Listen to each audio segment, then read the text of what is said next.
Hey,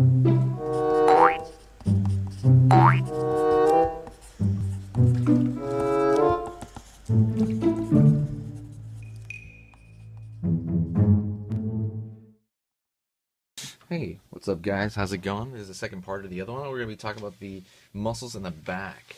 Really quick, just a few tips on it. Let's say we have, whoops. Let's say we got our back over here. And then I have like a line of the back, center line, you know what I mean? Let's say the head's up here somewhere on the top. And, a good idea would be to use rhythms to actually find the shoulder blades. Rhythms are basically these lines these constructions we use to even out the body from one side to the other. And it's just a good thing to use. I'll do a full video on rhythms later. It's something that a lot of people use, and I use, and almost every artist I know uses. So let's say this is a scapula, but this is a shoulder blade, right? Let's zoom in on this. Let's do like a zoom view. That's the shoulder blade. The muscles in there are something that I know a lot of people struggle with. Same thing for me too. You know, it's a little strange. If they're just still, then you have this big group of muscles. You know, they kind of form this bulging entire like balls in the back. You know what I mean? Especially if you're muscular, stuff like that. There's the bottom one. Oh, by the way, this is the humerus bone, which is the bone inside the top part of your arm. Let's just say that's the humerus bone. And this is the scapula. If you go on the bottom, starting from the bottom, you have the Teres Major, which kind of wraps into the back of the bone of the humerus, which is that bone in your arm. It's a good idea to know where they attach. There's the Teres Minor, which I would think would be, it ties to the top. And that's funny because with Teres Minor, it is minor meaning it's just smaller, you know. And then keep going up, you have the Supraspinatus, which is this big one.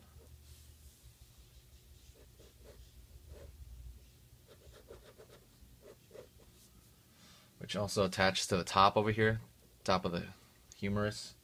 And then you have the Supraspinatus, which is the very top. It goes in from the top of the very top.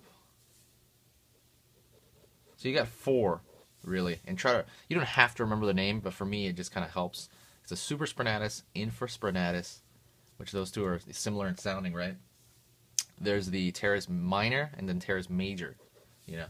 And so when you get this flexing motion, you know, you see in people's back, especially superhero poses where they turn, you know, and you see these awesome kind of poses, you'll see those sticking out right there. And let me tell you how they wrap in.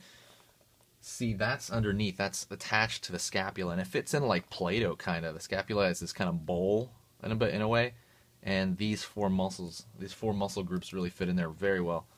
But another thing would be over the whole top of this, and almost kind of cuts it in half, is the deltoid, which we talked about in the other video. And remember, this is the back view. We're looking at the back of the shoulder, just to keep in mind.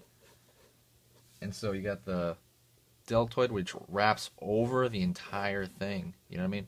So you have muscles overlapping other ones.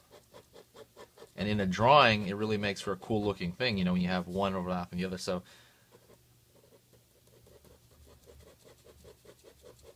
anyways, I hope that helps a little bit. The deltoid wraps over these four, you know what I mean? But like I said, the most prominent ones, the only ones you'll most likely see would be these three on the bottom: Teres Major, Minor, and Infraspinatus.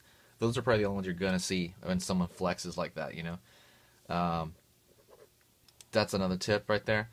One last tip to keep in mind is, let me draw a rib cage right here, and then like a head,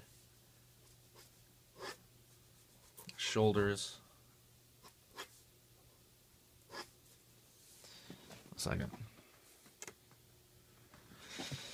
Let's draw another rib cage. So let's say, this is the head. And let's say the arms right here are raised above 90 degrees. You know, 90 degrees is a right angle, right? So let's say the arms are raised above. When you have this, like, okay, let's say you're at rest. This is your back, you know. Let's say that's the way that is. You're going to have the scapula bone. The bones in the scapula are going to be more or less, honestly, kind of like this shaped. You know, if we're to remember we're simplifying shapes down. They're gonna be like these triangles are gonna be like this. They're gonna be at rest. That's when you're like totally at rest. When you raise them above 90, they're gonna move. So this shape right here, that shape is gonna become more like, let's see, it's gonna become more like this.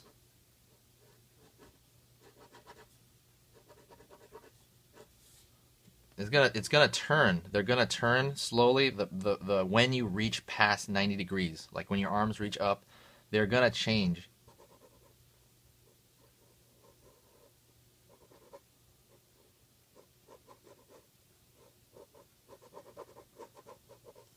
And that's just something to keep in mind because, especially again, superhero poses, when they do these cool things, you see Jim Lee drawings all the time. You know, when they pull their arm back like that, the scapula itself, the bone moves past 90 degrees. Remember that number, past 90, past a right angle, that's when the scapula will move. Anyways, that's it. Those are just a couple of tips to help you out, you know, with the back. Let me know what's up. If you want right now, what I could do, let me think about it. Nah, I was going to say I could do a demo of this, but this is just an informational, you know, video. Any questions below? Comment. Let me know, guys. If this helped you at all, please, you know, give me a like. I'll talk to you guys later.